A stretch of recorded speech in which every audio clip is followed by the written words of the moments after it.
Hey guys, आपके अपने YouTube channel Hindi साहित्य संगम में एक बार फिर से बहुत बहुत स्वागत है। आज का टॉपिक है हिंदी साहित्य का इतिहास। हिंदी साहित्य का इतिहास ये एमआरएस के टीजीटी पीजीटी दोनों के सिलेबस में दिया हुआ है। तो आज का ये प्रश्न जो है बहुत ही महत्वपूर्ण है। तो चलिए देखते हैं आज के इन प्रश्नों को। यदि आप हमारे चैनल पर नए हैं तो चैनल को सब्सक्राइब कर लें और अपने दोस्तों में शेयर कर लें। तो चलिए देखते हैं पहला नंबर क्वेश्चन क्या दिया है। हिंदी साहित्य के इतिहास लेखन का सर्वप्रथम प्रयास किसने किया था? Option A Acharya Ramchandra Shukla, option B George Grierson, option C Garcin de Tassy, option D Hazari Prasad Dwivedi. तो इसका उत्तर हो जाएगा Garcin de Tassy. Option C is right answer. Garcin de Tassy की पुस्तक का नाम है इस्तवार द ला लिटरेचर एंदुए हिंदुस्तानी। ये फ्रांस के रहने वाले थे और इनके ग्रंथ की भाषा थी फ्रेंच। तो चलिए आगे देखते हैं। अगला हमारा प्रश्न है प्रश्न नंबर 2। इनमें से वह कौन सी रचना है जिसे मूलतः हिंदी शब्द सागर की भूमिका के रूप में लिखा गया था किंतु बाद में उसे स्वतंत्र ग्रंथ बना दिया गया? ऑप्शन ए राम कुमार वर्मा कृत हिंदी साहित्य का आलोचनात्मक इतिहास, ऑप्शन बी गणपति चंद्र गुप्त कृत हिंदी साहित्य का वैज्ञानिक इतिहास, ऑप्शन सी रामचंद्र शुक्ल कृत हिंदी साहित्य का इतिहास, ऑप्शन डी शिव सिंह सेंगर कृत शिव सिंह सरोज। तो इसका आपका उत्तर हो जाएगा ऑप्शन सी रामचंद्र शुक्ल कृत हिंदी साहित्य का इतिहास। ठीक है, ये चारों जो ऑप्शन है इसको ध्यान से पढ़ लीजिएगा क्योंकि ये पूछता है कि हिंदी साहित्य का आलोचनात्मक इतिहास किसका लिखा हुआ है, तो राम कुमार वर्मा का। यह भी पूछ सकता है कि गणपति चंद्रगुप्त के ग्रंथ का क्या नाम है, तो हिंदी साहित्य का वैज्ञानिक इतिहास।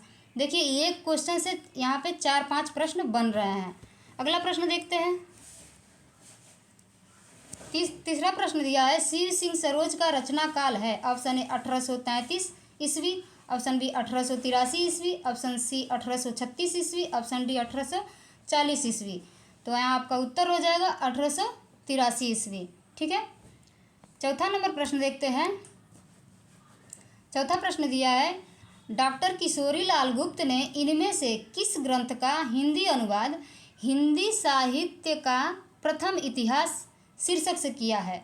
ठीक है, ऑप्शन ए दिया है इस्तवार द ला लिटरेचर एंदुए हिंदुस्तानी, ऑप्शन बी है the modern vernacular literature of Hindustan, option C है a sketch of Hindi literature, option D a history of Hindi literature. तो इसका उत्तर हो जाएगा option B the modern vernacular literature of Hindustan. अगर पूछे the modern vernacular literature of Hindustan किसका लिखा गया ग्रंथ है, तो आपका उत्तर होगा जॉर्ज ग्रियर्सन। ठीक है, इस्तवार द ला लिटरेचर एंदुए हिंदुस्तानी का लेखक पूछे तो गारसा दत्तासी। ठीक है, the A sketch of Hindi literature का पूछे तो इसका आंसर हो जाएगा एडविन ग्रिफ्स। यदि पूछे ए हिस्ट्री ऑफ हिंदी लिटरेचर तो इसके लेखक कौन है, आप कमेंट बॉक्स में ज़रूर बताइएगा। अगला प्रश्न देखते हैं। अगला प्रश्न दिया है 5 नंबर। किस लेखक के इतिहास ग्रंथ में सर्वप्रथम हिंदी साहित्य का काल विभाजन मिलता है? Option A Shiv Singh Sengar, option B Mahesh Dutt Shukla, option C Maulvi Karimuddin, option D George Grierson. तो यहाँ पूछ रहा है सर्वप्रथम हिंदी साहित्य का काल विभाजन किसने किया था, तो आपका उत्तर हो जाएगा जॉर्ज ग्रियर्सन। ठीक है, जिनके ग्रंथ का नाम है the modern vernacular literature of northern Hindustan. अगला प्रश्न देखते हैं।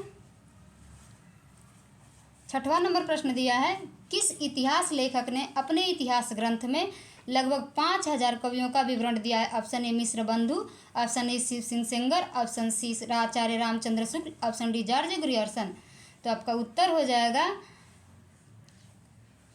5000 कवियों का विवरण किसने दिया है, तो मिश्र बंधुओं ने। मिश्र बंधुओं ये 3 भाई थे जिसमें गणेश बिहारी, श्याम बिहारी और सुखदेव बिहारी ये तीनों लोग आते। ये प्रश्न पूछा गया है कि मिश्र बंधुओं में कौन नहीं आता है, तो ये नाम याद रखिएगा श्याम बिहारी, गणेश बिहारी और सुखदेव बिहारी। ठीक है, अगला प्रश्न देखते हैं। 7वां नंबर प्रश्न दिया है मिश्र बंधु विनोद का चौथा भाग कब प्रकाशित हुआ था? ऑप्शन ए 1934 ईस्वी, ऑप्शन बी 1913 ईस्वी, ऑप्शन सी 1910 ईस्वी, ऑप्शन डी 1900 ईस्वी। तो आपको बताना है कि मिश्र बंधु विनोद का चौथा भाग कब प्रकाशित हुआ था, तो 1934 में। इससे आपको पता चल गया कि मिश्र बंधु विनोद जो है 4 भागों में प्रकाशित हुआ था। प्रथम जो 3 भाग है 1913 ईस्वी में, और चौथा भाग जो है 1934 ईस्वी में। अगला प्रश्न देखते हैं। 8वां नंबर प्रश्न दिया है, मिस्र बंधुओं ने परिवर्तन काल की समय सीमा निर्धारित की है। ऑप्शन ए संवत 1890 से विक्रमी से संवत 1925 विक्रमी। ऑप्शन बी संवत 1791 विक्रमी से संवत 1889 विक्रमी। ऑप्शन सी है संवत 1890 ईस्वी से संवत 1925 विक्रमी। ऑप्शन डी है संवत 1791 ईस्वी से संवत 1889 विक्रमी। तो आपका उत्तर हो जाएगा ऑप्शन ए। ठीक है, संवत 1890 विक्रमी से संवत 1925 विक्रमी। ठीक है, यदि ईस्वी में दिया गया हो तो उसमें से 57 आप माइनस कर देंगे तो उत्तर आ जाएगा ईस्वी में, और विक्रमी में ईस्वी में 57 जोड़ देंगे तो विक्रमी में आ जाएगा। अगला प्रश्न देखते हैं। 9 नंबर, आचार्य रामचंद्र शुक्ल ने प्रथम उत्थान का समय कब से कब तक निर्धारित किया है। ऑप्शन ए 1850 से 1885 ईस्वी। ऑप्शन बी 1857 से 1900 ईस्वी। ऑप्शन सी 1868 से 1893 ईस्वी। ऑप्शन डी 1800 से 1850 ईस्वी। तो आपका उत्तर हो जाएगा ऑप्शन सी 1868 से 1893 ईस्वी। ठीक है, अगला प्रश्न देखते हैं। 10वां प्रश्न, काशी नागरी प्रचारणी सभा की स्थापना हुई थी। ऑप्शन ए 1895 ईस्वी में। ऑप्शन बी 1893 ईस्वी में। ऑप्शन सी 1898 ईस्वी में। ऑप्शन डी 1890 ईस्वी में। तो आपका उत्तर हो जाएगा ऑप्शन बी 1893 ईस्वी में। काशी नागरी प्रचारणी सभा की स्थापना हुई थी 1893 ईस्वी में। तो आज का यही प्रश्न था। यदि आपको ये प्रश्न अच्छे लगे हैं तो कमेंट बॉक्स में ज़रूर बताइएगा। आगे की वीडियो के लिए आप चैनल को सब्सक्राइब कर लें और दोस्तों में शेयर कर दें। मिलते हैं नई वीडियो में, तब तक के लिए धन्यवाद।